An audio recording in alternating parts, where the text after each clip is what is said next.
look, Halliburton and White not playing, that makes sense, right? Okay, you just need some guys that, Right. if there's an injury, they can come in. They're versatile. They can play multiple positions. Right. Like, I can at least live with that, even if I think that the Halliburton hype is a little bit much. But like, You're not on the Halliburton train? He had like half of a good season, and all of a sudden, everybody's acting like he's an MVP, and he's not.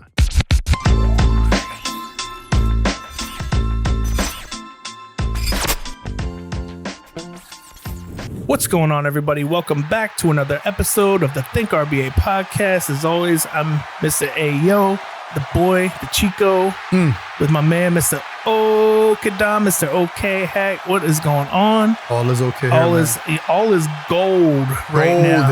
That's Because right. we gonna jump right That's right. in. Isn't there a song? Cause I'm golden.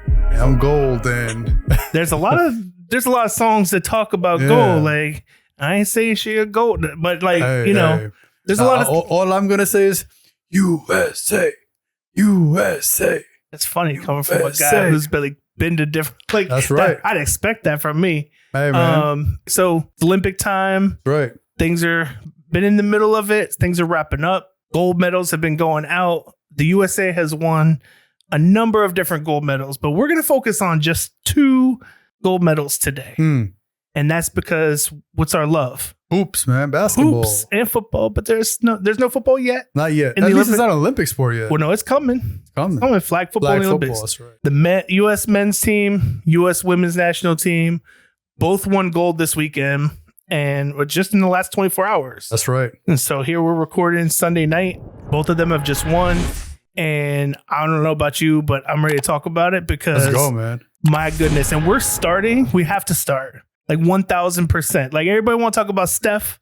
Forget it. We got to start with the women. Of course, man. Bro, the women's team. That's beautiful basketball. Beautiful. Textbook classic First of basketball. all, every time I watch women's basketball, I'm reminded of how beautiful fundamental basketball is. Yes. And it's so lost in the NBA right now because of the flashy dunks and the threes. And some of those threes are starting to incorporate into the women's game now, but just the fundamentals and footwork, the passing and the footwork, like cutting lanes, man. It's beautiful. The lanes and cutting. Yes. Like backdoor screens and picks.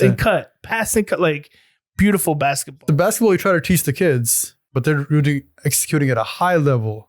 Oh, absolutely. So it's beautiful to watch. It was so beautiful to watch. And like, there's an expectation going in. Like, we are the USA. We're the big bad boys and girls, right? USA. Like, we are going to win. Right. There was some controversy going in. There was. About, whether Angel, whether Caitlin, they should be on the team or shouldn't be on the team. Didn't matter after all. That's right. Although that would have been an interesting narrative. Would have been. Had they not won, what if? Correct. What if they had Angel? What if they had Caitlin? There's no more what ifs. But what did Kanye say? Everyone's thinking, how would I react if? I guess we'll never know. We're going to have to revisit that when we talk about the men's team and Tatum. But man, the women were so good. And specifically, like, that gold medal game. Yeah, man. Both games came down to the USA versus France, which is crazy. Beautiful. That's crazy, being in Paris. That's right. But what an exciting game. Like, back and forth, straight from tip off. Bro, it's the final second of buzzer beater of the game. Yeah. Almost tying. Game tying. And we're going to get to that. But like, it was exhilarating. Yes, absolutely. It was. You were on the edge of your seat that whole game. Yeah, like, you had to. The whole game. Like, there was no like crazy run which went like heavily one way or the other. Right. It was just neck to neck. Just back and all forth. The way. Like, okay, we're just going to grind this. From like, we're going to grind it out. Yeah. Like, this the only way to win is to grind it out. Yes, sir. And man, so beautiful. But before we talk about any of the USA players, man, we need to first talk about Gabby Williams. Right. Give her some shy, man. We have to talk about Gabby Williams. We have to talk about right now. the French team. Yes. Like, so I had no idea she was, right. No. I'll be honest, man. I didn't know her until now. Not being a women's basketball savant. Right. I had to look her up after. Like, I was like, who is this girl? She was drafted like 2018 by the Chicago Sky, played for a couple years, but then I think since 2022, she's been overseas. She said she's not coming back because of the salary. She make more money overseas. Yeah, that's where they all go. After the games, Angel Reese tried recruiting her back to the Chicago Sky. And she was like, yeah, now maybe we can play together in another organization. But man, did she have a game? I mean, if you look at the stats, you say, oh, okay, well, she only had 19 points. 19 points. 19 points. She was the only one on the team in double figures. And she was hitting some crazy shots. Especially the last one. But we'll get there. Even on the way there. But on the way there, she was hitting some crazy. She hit some threes. She was cutting to get to the, hit some beautiful. She reminded me of a complete player. That's a complete player. She was. And there was nothing she wasn't able to do. And you know what's crazy? They were actively seeking her out. Yeah. Which told you that she was the hot hand and they respect her. And she still produced. And she handled business. She still handled business. I mean, when you talk about the definition of somebody giving their all or leaving it all on the floor. That's it right here. She left that all on the floor. There's what I'm going to say. I'm going to summarize her. She's her. She's her. She's her. Well, she was her on that side for sure. Yeah. There was a lot of hers in that game. But she's the one who really took shined brightest. I would say she shined the brightest as an individual per se. Yeah. But there was one other player who shined the brightest. True. Like she shined the brightest because she was carrying her team. Right. Like she literally put the team on her back and said, all right, we're going to try to win this gold medal. Correct. Whereas with the U.S., kind of shifting gears, who gave her flowers. I mean, every conversation starts and ends with Asia Wilson. No, agreed, it's just the way it goes. 100%. And I mean, 21 points, 13 boards, double 4 blocks. Man. She got double. 4 blocks.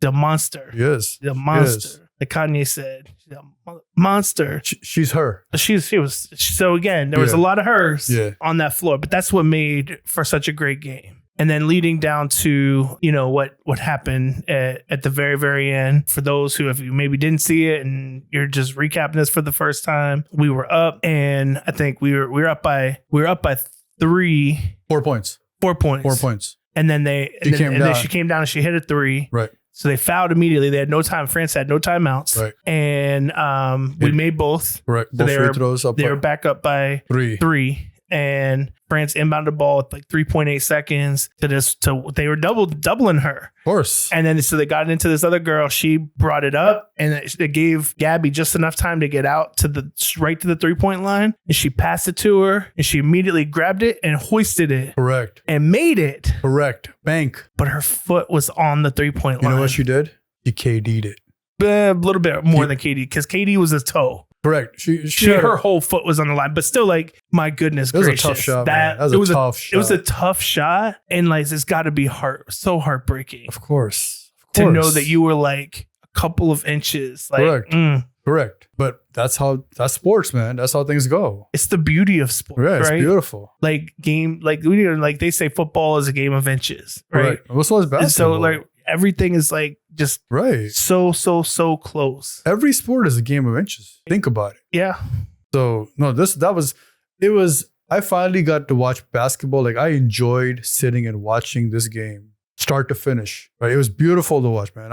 I hope there's more play like this in the future. And if it's like this sport's going to grow real fast. I know it doesn't get the love it deserves, but if we see more stuff like this, it's going to grow. Well, I mean, I think that there's no choice, right? The number of stars that are emerging in women's basketball is unprecedented. The problem is, though, that they all have to go overseas to make a living or a lucrative living.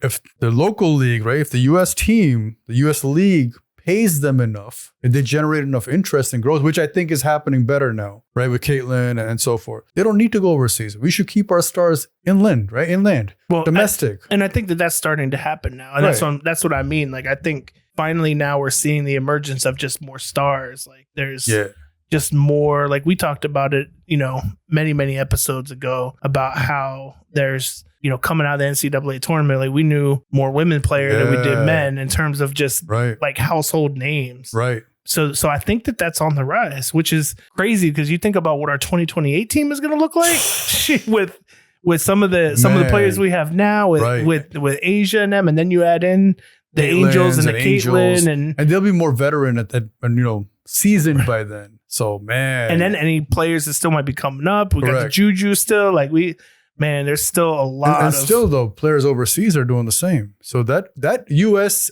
international gap is. But that's what's been happening in the men's game too, right? True. No, agreed. Yeah, no, I for sure. But shout out to the women, man. They did. They did their thing. They fought hard for that gold medal and came through in a clutch. Clutch, man. RBA. And that's all you got to do. Even forget who was at the line, but she hit 2 clutch free throws. Absolutely. That was, you don't hit those 2 free throws. Totally different game. We're in overtime. Correct. You don't make either of those free throws. France wins the gold medal. Correct. So she went down and she nailed them. So that, shout out to her. They just all around great effort. Right. Fundamental basketball. Beautiful basketball. We had to start off with the win. Everybody want to talk about the men. Everyone want to talk about Steph and Braun and them, and we will. But we have to start with giving the women their flowers. Shine. They deserved it. They absolutely deserve it. All right. So now switching gears to the men. Yeah. We got to start one place and one place only. We have to start with the man who was my personal MVP. You're talking about the what? Salt and Pepper Braun? Nah. Okay. It was the chef himself, of course, and he was cooking up. He was cooking up some games. He's cooking up a buffet. Steph Curry, especially in the last 2 games. Oh yeah, the last 2 games, especially the 2 most important games. The 2 most important games, semis and the finals. You show up. The stars show up. Well, where did he show up? He show like where do we even start with? So we can do a whole episode just on him. Okay, I think we do a multi-series episode on him. The first place I think that I want to start off is Steph I don't know I'm trying to think of a PG word to say it. He talks a lot. Oh yeah. A lot of smack. He does. He talks a lot of smack. And he backs it up. Of course. He backs it up. I mean, he was talking in the game like he does NBA games. Like to me, I was like, that's just normal. That's just normal Steph. I'm used to that, right? Right. He was talking to the crowd, right? Yeah, he was shimmying. He did his little night or nuit. So this is what I was getting to. That's what got me. Is that after he won the gold medal, he put on a tracksuit that said "night night" in French. Nuit nuit. That's next level trash talking. That is some next level trolling from the baby-faced assassin. But here's what I say about Mr. Good Guy, Steph Curry. Here's what I got to say about that, bro. You got a problem with it? Do something about it. If you can't do something about it, then there it is. Take your L. Right. Gracefully. Who always tells me that? Take your L. Take your L, man. Take your L. Take your L. Might be a little heavy, but take it. No, Steph was freaking amazing. First of all, that 3-point line is like a layup for him. Easy. Oh my gosh. Like that's just, it's is that not the college fair. line? I feel like in 2028, FIBA needs to change their rules and they need to have like the 3-point line, which would be 3 points for everybody. And then they need a Steph Curry line. And the Steph Curry line is only for him. Like if he shoots from behind there, that's 3 points. A handicap. But it's a handicap basically. Cause like it's not fair. It's a layup for him. From that 3-point line, I bet he can float it. I bet he can. I bet he could hit floaters. I bet he can. Like, it's just how ridiculously easy it is. And it was all encapsulated because once he starts getting a few, it's a wrap. Oh, yeah. You see a couple go in. It's a wrap. Right. It's almost like, I think he shot 50%. That's crazy. And from 3, which like, to me, I'm like, oh, that's almost a bad game. From that area for him, like it should have been more like 75. You expect anything that leaves his hands to be splash. And so he was hitting them and hitting them and hitting them and hitting them. And how many times did you see him pump fake? And then what'd you see? Whoosh, somebody flying. Whoosh, somebody flying. Whoosh, somebody flying. Like, do they not watch basketball? No, I think they do watch basketball. The thing with that is I think that if you give him the slightest daylight, right, he can let it go. And if you're a great shooter, they're biting. They're biting on anything you even semi-fake on. And that's what's happening. Because he's such a great shooter, you have to bite. In 2 games, he made about 8 threes, all from pump fake and watching his guy. Like, I'm just going to watch him go past me. So there's casually, like, casually, dude, oh, bye-bye. Like, his release is super quick. it's crazy. Super quick, right? So he has that advantage. Like, the man's put in the work. Let's just be like, he has a natural God-given ability to shoot the living out of the ball. Oh, yeah. Right? He took his dad's, the genetics, and just amped it up with, I don't know, whatever type of PEDs. I don't know what it is. No. But he's way more athletic than his dad. Oh, yeah. He just took his dad's shooting and combined it with superior athleticism. He's a better shooter than his dad. I'm sorry. Well, yeah, of course. Like he just took everything and just amped it up. To the next level. Yeah. And also, like, the part that I think the casual person may not realize, that his work ethic is nonsense. It's ridiculous how much he works. Oh, yeah. Like, recently, like, not recently, but for the last few years, they're talking about how he's been hitting the gym 3 times a day. Yeah. I mean, like, most people hit the gym once a day. 3 times a day to transform your body to be able to do what he's doing. Plus the conditioning. Plus, like, the man is, he deserves every piece of shine, every iota of shine he gets. He does. But it's still, like, going back to that, I'm like, all right, so, like, y'all got to be watching film. Y'all got to be watching tape. There's some people that you can't do bite on that, but they were biting on it way too much. You can't, though. He's such a good shooter. You have to bite. You have to bite. Just the only thing is you don't bite as hard. That's what I'm saying, though. Like, it wasn't like they were just biting and recovering. They were biting. No, they were biting and going. They were biting, and it was like they were on skates, like, like out of the picture. They were going home. Yeah. I mean, one guy, I think he went in the first or second row. I'm just kidding. It's not really, but like still, like, yeah, that's what it felt like. That's how it felt, and it wasn't like it happened once or twice. No, it happened. Like, you can go back and watch the highlights. Like, it felt like every other time he shot, it just had guys flying out of frame. It was a Steph Curry shooting clinic, is what it was. It was a clinic on how to effectively use your shot to set up a pump fake. Correct. And then watch people bite. And it's not even just the pump fake, it's what he did after the pump fake. Sometimes he would take an extra dribble to further separate himself. That's the beauty of Steph Curry. Like, he's not a one-dimensional shooter. He knows how to come off left, right, take a single dribble, back, forward. Like, he could shoot it any single way you can ask him to shoot. Any angle, any spot on the floor. Curl, any catch and shoot, dribble, create your own shot, shoot, left, right, left shoulder, right. Like, you can get into like a really deep conversation about this. And he's mastered all of it. That's all of it. Which is what makes him amazing. Which makes him generational. Correct. Generational. Correct. And which is why he will have a new spot in the Think RBA Wall of Fame. Oh, yeah. Is he going to be? That's it. That's right. Oh, that's what. Oh, yes. See, the man deserves it. I didn't think you were gonna. I thought you were gonna make me wait longer to find out. Nah.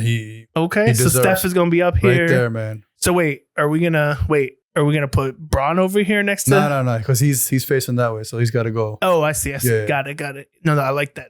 They're all facing it. Yeah, nice. Steph has I had to, man. No, of course, that's great. So hopefully he'll be up there, maybe by soon. Next episode. Hopefully soon. Yeah. While we're on this topic of Steph, we talk about that one shot. Oh yeah, let's do it. I want to hear your thoughts on that one shot, bro. Because I just know how you are as a baller and about making the right plays. But however, what happened. So right, you want to break us down, man? This was. So there were many shots, right? We can study, but this was... And it's funny because when I say that one shot, you know what I'm talking about. Correct. There's this one shot he did. They're double teaming him at the top of the key. It was triple team. It was double. It was Fournier and Batum, I believe. And he dribbles and he puts it behind his back to kind of juke one of them. Goes a little bit to the right wing. And now they're both closing in. 2 guys that are bigger than him. Longer reach. LeBron James and Kevin Durant are standing...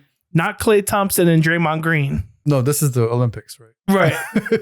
So them both are wide open. So France decided that it's okay to leave those guys open.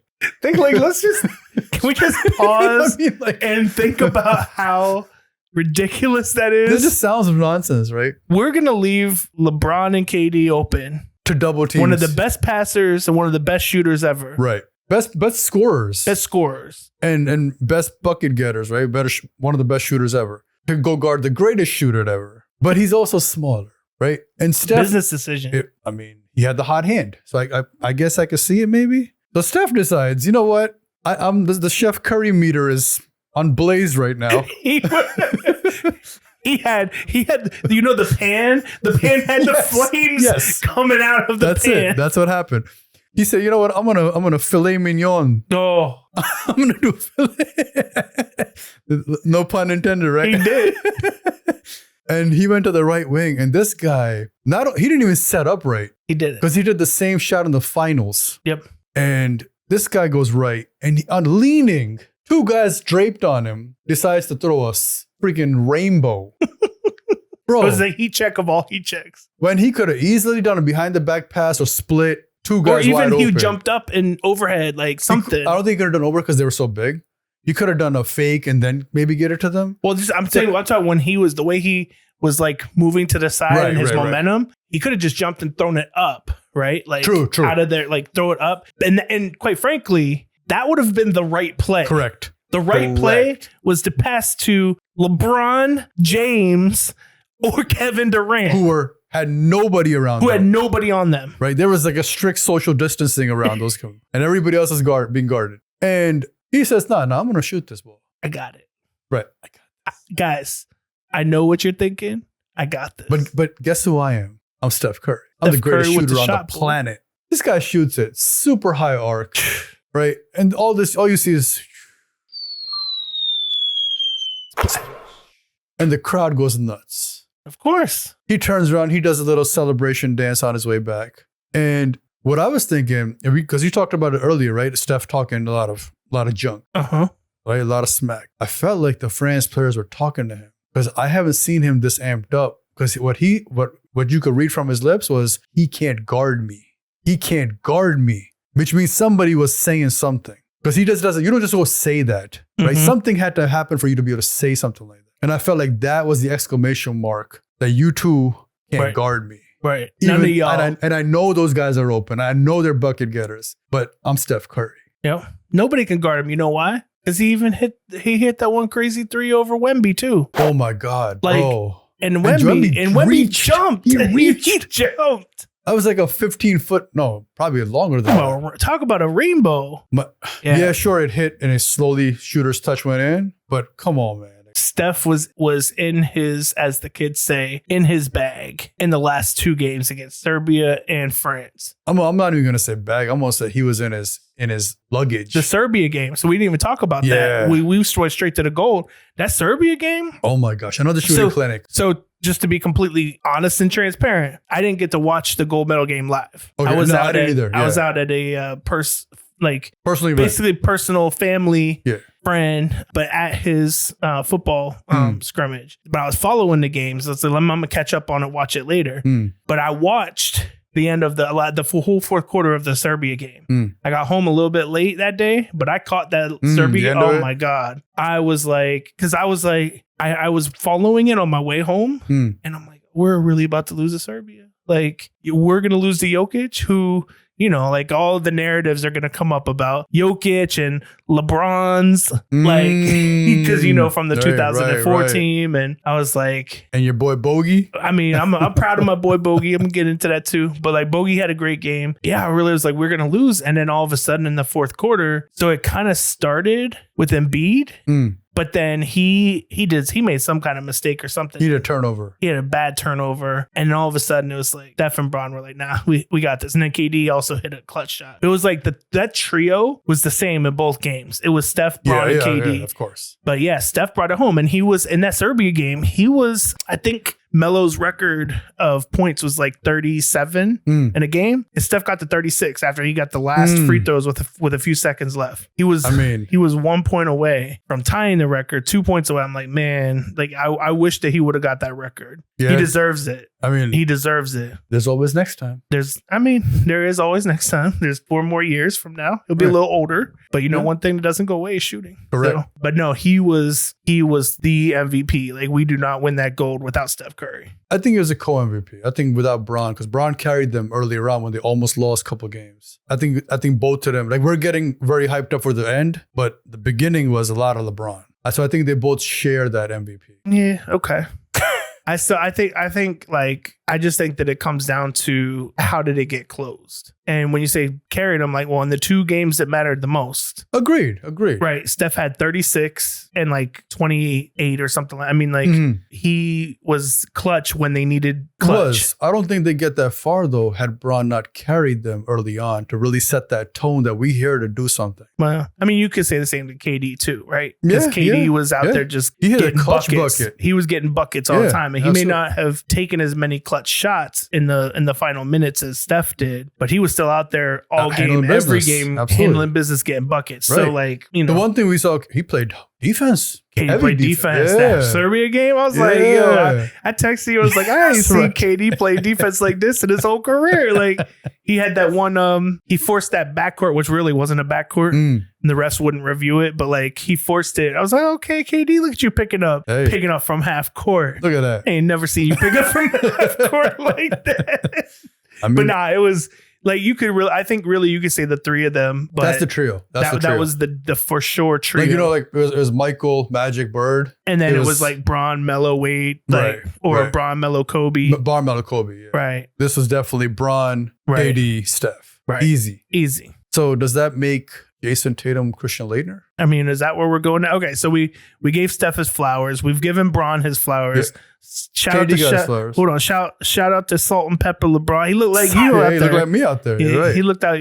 I was like, is he purposefully just he's handling business? Like, no, but he's purposely just letting that gray roll out. He's not coloring it out anymore. Like he looked like an old man out there. He looked like Uncle Drew. Except that LeBron looked like Uncle Drew and he played like Uncle Drew out there. There you go. But talk about a leader amongst leaders. I mean, he's got all of that all the time. So yeah, LeBron guys fly. KD balled out. We don't win a gold without KD on that team. No, for sure. 100%. AD did his thing. AD was cool. Yeah. Like when he needed. Booker did his thing. Devin Booker Anthony Edwards did his thing. Yeah, they're good additions to the team. Booker was who Kerr highlighted as the unsung hero of the team was Booker. He was quiet, but he gave him good minutes. He gave him good, solid minutes offensively and defensively. But yeah, let's just dive into the curious case of Jason Tatum. So hold on, before we go on that angle, can I give one more flowers? Sure. I want to rewind and go back and give flowers to Victor Wembanyama. Oh, see, I was gonna wait till we were all done with USA to do that. No, let's do it. Okay, that's fine. I was gonna talk about USA, and then we'll wrap up and give Wemby his flowers. All right, awesome. So Jason Tatum, he has to have done something to piss off Steve Kerr. Is it when I don't even know? Like Boston lost to them in the final. So I'm trying hard to understand. Here's what I'm trying hard to understand. So for those who don't know, like Jason Tatum barely played. I didn't watch every minute of every game, and what I saw online, like when I would go to the box scores to look, like they don't show how many minutes that that people played. They were tracking other stats, but apparently not minutes played. Total minutes played. It might be I'm sure it might be somewhere, but I just didn't. I can help you with that. Okay. There were top 3 players or bottom 3 players who played the least. It was Tatum, Halliburton. Who was the least? Tatum. No. Halliburton. Yes. Okay. Wow. Total minutes played 25. Well, for Halliburton. Throughout the whole. And then what about Tatum? I believe, or it could have been, I'm sorry, Derek White may have been the worst. It was between him and Halliburton. I think it was Halliburton, White, Tatum. And Tatum. And then also I believe Drew didn't play a whole lot of minutes. He played enough, but he played more than them, but not a whole lot.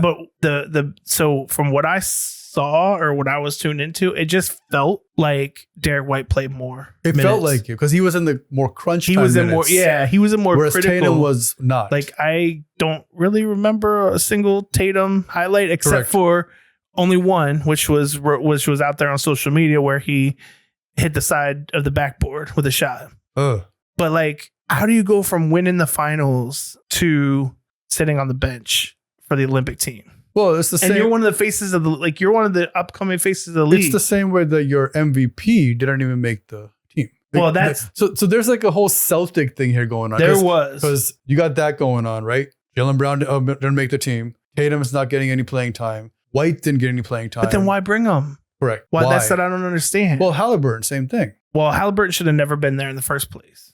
So we talked about this earlier in an earlier episode, right? Who were the 2 guys that I actually thought should have been? Trae Young, and Damian Lillard. I think those 2 would have been great additions. But again, they wanted to go with this group. That's fine.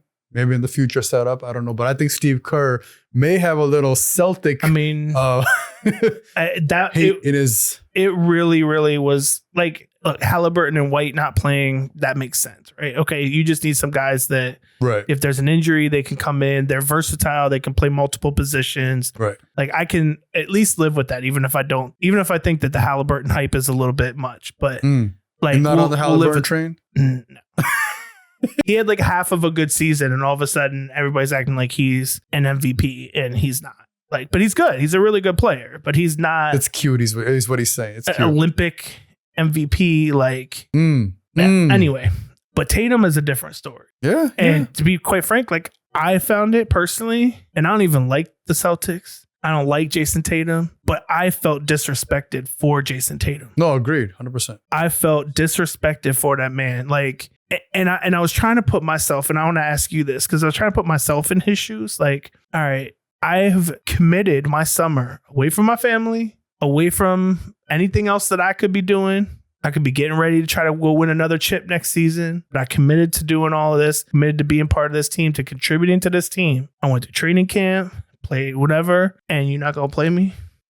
And how difficult it would be, because there's one part of me that would want to be like forget this. Like I'm not going to be that meme that's like, you know, when you didn't contribute to the project but you got an A, right? Like that's the joke. Even Halliburton posted that with a picture of him holding the gold medal. Like that's not, to me, like that's just not RBA. That's not, like, you're just basically saying I was here, showed up and got a gold medal. Like, okay, well, what does that mean? Like, you're talking about like the 15th player on the bench who gets in the finals, and right, but that's not Tatum. That's not Tatum. You're right. And I don't even and I don't like him like that. I'm not a fan. No, but you give his respect as but there's like a level of respect, and to me, it's like part of me, like I got that instant feeling like I just left, but then I'm like, no, you can't leave because you get like brutalized by the media, and you know you made the commitment, so now you just have to like suck it up and see it through. But like, how do you do that? You know, so I just wanted that's like, how you felt about it. Well, I wanted to put that out there for you to see like how you felt or how you would feel or handle being in that situation like he was. So I'm gonna look at it. I'm gonna try to look at it from a different perspective. Yes, there is the more comedic. You know, I'll become the butt of the joke. There's that side of it, right? Based on the surface value, but the experience of being around other elite athletes, to study their routines, to be part of that group, to understand, bring and build camaraderie, to be in those training practices, and you know, not off season, when they met at UNLV and they kind of get together, training camp. Yeah. And to go through that, to travel and be part of it. Like, for example, like if I can get around LeBron and study his schedule, because I'm never going to be in this position, a situation again, this is valuable. This means more than getting minutes right now, because I'm still young. I'm going to get tapped again to go play for the Olympics. Once LeBron retires, I'm still here. Right? But that's why so I'm with you, right? And I get that, but that's why he's got to play. He has to play. You can't tell me. I know, I got you with that. I agree. Any world that like, and I know we're not arguing, but I'm just like, it angers me much. Agreed. Like, I completely agree that I felt like he was blackballed per se, right? He was almost like put on the shelf, but never used, right? And I feel like that's like taking a very valuable tool and saying, oh, we're just gonna put it here and not use it. Yeah. Like it's a discredit to like the face of the franchise, his work ethic, and everything that he, right, correct, agreed. I was about to finish your sentence. Completely. And everything he puts into the game. Right. But at the same time, if I'm him, I'm thinking, all right, yeah, but here's everything else I gained from this, which nobody here in the media, the fans, I don't care what they think. Yeah. I get to experience this and build on top of this. So this is very valuable for me. Yeah. No, I mean, I agree with that too. And even then, they think of it from what we teach the kids, right? You want to be a good teammate. Yeah. Oh, right? no, and that opens opportunities and doors for you. So if he kept a positive head on that, man, like, the future looks bright. Yeah, for sure for that. But I mean, it's just like, at the end of the day, like, agreed. You can't tell me should he have played more? Agreed. Adebayo and others, Joel Embiid, like they shouldn't have more minutes than him. I'm just point blank, period. Even Drew. Like Drew. But Drew's his teammate. But he shouldn't have had more minutes than Tatum. He's a defensive specialist. So the other thing too is down there could be one perspective of this, just to throw it out there. Be hypothetically, Joe Mazzulla reached out to Steve Kerr, was like, hey, we had a long season, a deep run. My guys, I want to keep them fresh for next year. So can you maybe just skim minutes, play them sparingly, give them opportunities to jump in here and there. But I don't know. Conspiracy theory. All I know is that if I'm an athlete, I'm here to. If I'm here, yeah, no, I'm here. I mean for sure. I mean, I was just like, I was joking about the whole my first instinct is like, well, forget this. I'm wasting my time. Let me go back to my family. Like, of course, I'm not gonna leave. Yeah, no. But there's definitely positives to game, but also it doesn't negate the fact that he deserved to be out there. Agreed, he deserved 100%. A bit more on opportunity. The world showcase, to showcase his talent to more than just the NBA audience. But to the Olympic audience, that, hey, I'm him. I'm one of the hims in the NBA. Especially when you have players younger than him, like Anthony Edwards, getting more opportunity. Right. So because that next team is probably going to be centered around Anthony Edwards and Jason Tatum and Jaylen Brown. Halliburton. No. Stop it. Look, I'm going to give him his flowers. He participated. Wow. But what about Embiid? I mean, Embiid got to pick what team he plays for, apparently. Embiid, so I think that he can play for any team. He's a wild card. He had got citizenship for France or something like that. And then he decided he also got dual citizenship for the US. And he decided to turn down the French team to play for America. That's why every time he touched the ball, he got booed. Because that would have been crazy to have Rudy Gobert, Joel Embiid, and Victor Wembanyama. But I don't know how that would have worked out. But either way, Tatum, the disrespect was real. It was. I'm sorry, Jason, for you. That was, unless Joe told you to take the summer off, in which case, then I hope you enjoyed it. I hope you got gained a lot out of that experience. watching. But then there's the young guys too. Should have been watching his routine, right? Anthony Edwards and others. Not when Bron's around. Well, that's the guy you're looking at. If you get access to Bron's routine. But yeah, so anybody else in the American team that you want to? No, I think we covered everybody. We pretty much gave everybody their flowers and kind of highlighted some players who didn't get their flowers and should have. Yeah, so shout out to the American team. Men's congratulations team for getting the gold. And then lastly, like we said, we're going to wait till the end and kind of put a bow on it with the silver medal finalists or silver medal winners. And Wemby, man, he showed up for that game. He was tried. He was like the Gabby Williams of the men's friends. But man, the shots, the threes, and then the passing. He's another complete player. I find in his young age, he's such a complete player. Yep. Right. The fact that he goes up against Embiid, who's I think 3 times his size and strength wise, and holds his own, posts him up, holds his own left hand. It's just crazy. He's skill level. So skilled. Skill level is insane. He has that, what we were just talking about with the women's, right? He has that foundation, right? Because he played overseas. Correct. He grew. Correct. He was a kid playing against grown men. Correct. Professionals, and he was learning the game. He was learning the fundamentals of the game. Yes. So his footwork is crazy. And the fact that he is a unicorn that is so tall and has handles. Because a guy his size doesn't normally have handles. No. But the fact that he can then handle the ball and shoot and then still have the fundamental footwork to play in the post. Oh my God. Bro, I only want to talk about one play. Okay. This is only one play, which just, we had to rewind it. I don't know if you remember it. Yep. This guy comes up. What you're talking dribbles up the court like he normally does, right? He comes up. They are so scared of his shooting. This is a big guy. Yeah. He came in, he did a hezzy shot fake and Embiid closed it hard. He kept his dribble alive, went in and yammed it. That skill level for that, to be that big and that skillful, that's like a Kyrie times, 3 times in height. That's unreal, man. It's unreal to have that kind of skill. And as athletic as he is, it's only a matter of time before he is the face of the NBA, man. Or even on the world global stage. He's the face of basketball. Yeah, he's already one of the faces. No doubt about it. But it's insane though. He truly, he's not a unicorn, man. He's whatever he's an alien. That's what he is. He's an alien.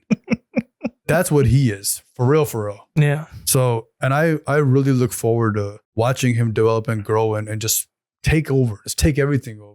One thing that perspective-wise, right? For anybody who has an opportunity to try this, take a tennis ball. Take a tennis ball in your hand as a basketball and try to shoot it. You know how difficult that is? That's very difficult, right? That's how a basketball feels in his hands. Mm-hmm. So for him to be able to shoot the way he does is insane. If you just put those two things into perspective. That's a great point. Right? So just try it. You try it. I know I've tried it. It's difficult, man. I remember the one clip that we were like sending stuff back and forth. You're like, it's like a Nerf hoop. Yes, it's a Nerf hoop. The way he was just like, threw it up. Oh, it came back off. Let me just grab it again. Dunk. Right. Like he looks into the rim. Yeah. But to shoot from that far out with that accuracy, that's crazy. Just think about it. It's a tennis ball that he's shooting, and for his hands, this is how big he is. Yep. So it's insane what he's doing, and I feel blessed being able to be alive to be able to watch that, because I don't know if anybody would believe us. And he's only in his teens or early 20s. He just completed his rookie year. Like we still got insane. The one thing I say, I'm like, I just hope he can continue to stay healthy. Yeah, healthy. Because those big men who are lanky like that often find themselves on IR. But his parents were former Olympians, jumpers. So they kind of have, he said at a very early age, his dad taught him how to take care of his joints and limbs and stretching. And so I hope that plays into his longevity. I really do. Yeah. Really do. So shout out to Wemby. Yes, sir. The great game. Also shout out to Gabby Williams again for her great game. Yes, sir. Absolutely. France versus USA on both sides. Both sides, man. In Paris, it's like you almost scripted. It's almost like they scripted it that way. But you can't ask for anything more. Yeah, that was great games. Great stories. Once again, congratulations to the women's and the men's national team.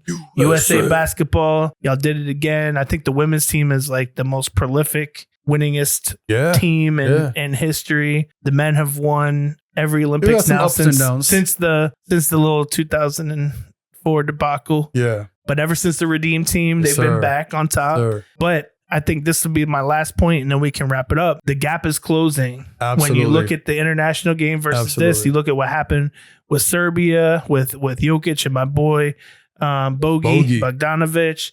You look at what happened with France and Wemby and them. And even some earlier games. One of the things that I saw prior to them going over to Paris as they were getting ready for it is that I think the Dream Team in 92 only went up against like 9 other NBA players and across all the other teams that they were playing. Okay. And in this one, I think it was something like 64 other NBA players. So when you talk about levels of difficulty, correct. The 92 Dream Team was playing against plumbers. So we talk about playing against plumbers. They were playing against plumbers, and our guys are playing against other professionals. And I mean, quite frankly, you see when some of these other guys, even if they're not stars on their own team, but they go into international basketball, they go back home. It's like, and they get into the FIBA rules, which are slightly different. Yep. They get home, they get around their national team. They're playing for a sense of country pride, wanting to beat the best of the best in the U.S. because we always got a target on our back in this sport, especially. Of course. Like, they become different animals. Correct. Different animals. Which gives you a perspective of how good NBA players are. Right. How good they're. And also another perspective, your top 5 players right now in the league, most of them are international players. Right. Most of them. Think about it that way. Like that's crazy. That's crazy. Look at your last MVP race. Look at your MVP race. Yep. The last couple of years. Right. This last MVP race was all international players. Yep. Right. I mean, it's Jokic, Shai, and Luka. Yep. The gap is closing. Absolutely. The gap is absolutely closing, but we will be back and we will be ready for another exciting Olympics in 4 years. And we'll be able to recap that on the Think RBA podcast. Bron will be the all white. Dude, if Bron makes it to another Olympics, all white beard. I can't wait. We're gonna dedicate a whole episode to him. But I was throwing it in there because we still gonna be making episodes. I'm gonna put a white beard. You missed it. I was throwing it in there because we're still gonna be making episodes in 4 years. Of course we are. I was just throwing that in there. A little tidbit in there. Like he just casually like that's a given. Let it go. You gonna color in? I'm gonna put some cotton right here. You just do like one of those, like the silver markers, the scratch things. Yeah. Do like a little scratch thing and like it'll scratch in silver. There you go. That's what I'll do. And then it'll just look like little salt and pepper. There you go. Yeah, I mean he'll probably should be like completely bald on top at that point. Yeah, well you don't see the top of his head on that one. You see the side of the hairline. Yeah. If he comes back in 4 more years, like that's gonna be him and Bronny. Yeah, maybe Bronny will make the team too. Bro, stop. I mean, at least he could probably make it over Halliburton. Wow. On that note, Wow. Pop, we pop. appreciate Shots fired. y'all for tuning in. Till next Thanks time. for another great episode, sir. Until next time, peace. Peace.